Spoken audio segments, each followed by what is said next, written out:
이재명 대표의 검찰 출석에 따른 정치권 반응 알아보겠습니다. 네, 국민의힘은 조사에 비협조적인 이 대표야말로 탄핵 1순위라고 지적했고 더불어민주당은 검찰이 사법 만행을 저지르고 있다고 비판했습니다. 국회 취재기자 연결해 알아보겠습니다. 신현정 기자 전해주시죠. 네, 국회입니다. 국민의힘은 지난 9일 이 대표의 조사 당시 상황을 언급하며 이번 조사는 성실히 임할 것을 촉구했습니다. 검찰의 정당한 출석 요구를 부당한 것으로 둔갑시키고 있는 것도 체포동의안 부결을 위한 명분 쌓기라고 지적했습니다. 민주당 일각에서 탄핵이 언급된 것을 겨냥한 비판도 나왔는데요. 직접 들어보시겠습니다.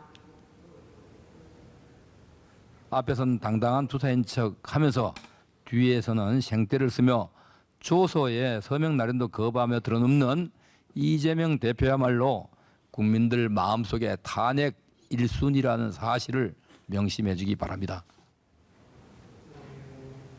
민주당은 이 대표의 검찰 출석과 단식 장기화에 따른 대응을 논의하기 위한 의원총회를 열었습니다.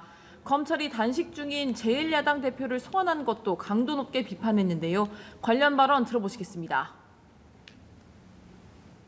단식 13일차를 맞아 몸도 가누기 어려운 상태에서 또다시 추가 소환을 한 것입니다. 그야말로 무도함과 망신주기를 넘어서 잔혹하고 악랄한 윤석열 정치검사의 사법 만행이라고 생각을 합니다. 박강원 원내대표는 검찰에 대해 국민의 법감정과 상식선에서 수사하고 조사를 조속히 매듭짓기를 강력히 촉구한다고 말했습니다.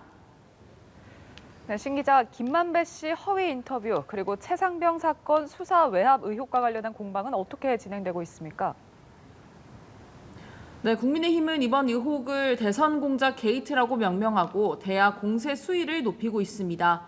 국민의힘 진상조사단은 오늘 2차 회의를 열고 각 상임위와 특별위원회가 맡아야 할 역할을 논의했습니다. 유희동 진상조사단장은 민주당이 연루됐다는 증거가 있는지 묻는 질문에 합리적인 의심을 갖고 떨어진 과자 부스러기를 찾아가고 있다고 말했습니다. 국민의힘은 오는 17일까지 대국민 보고기간으로 정하고 여론전에 나서고 있습니다. 민주당은 여당의 이러한 공세에 야당에 대한 음해 공작이라고 맞서고 있습니다. 또 고 최상명 사망 사건에 대한 수사 외압 의혹과 관련해 특검법을 발의한 데 이어 국방부 장관의 해임을 요구하며 압박에 나섰습니다.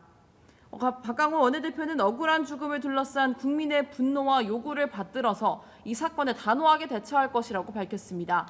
한편 오늘 예정됐던 국회 과방위 현안 질의는 파행됐습니다. 국민의힘은 이 자리에서 이번 의혹과 관련한 재발 방지책과 대응 방안을 따질 예정이었지만 더불어민주당이 합의되지 않은 일정이라며 반발하고 나서자 현안 질의 안건이 잠정 보류됐습니다. 민주당 과방위 위원들은 회의 직후 기자회견을 열고 국회를 언론 장악의 홍위병으로 만들려는 수작이라며 반발의 뜻을 밝혔습니다. 지금까지 국회에서 전해드렸습니다.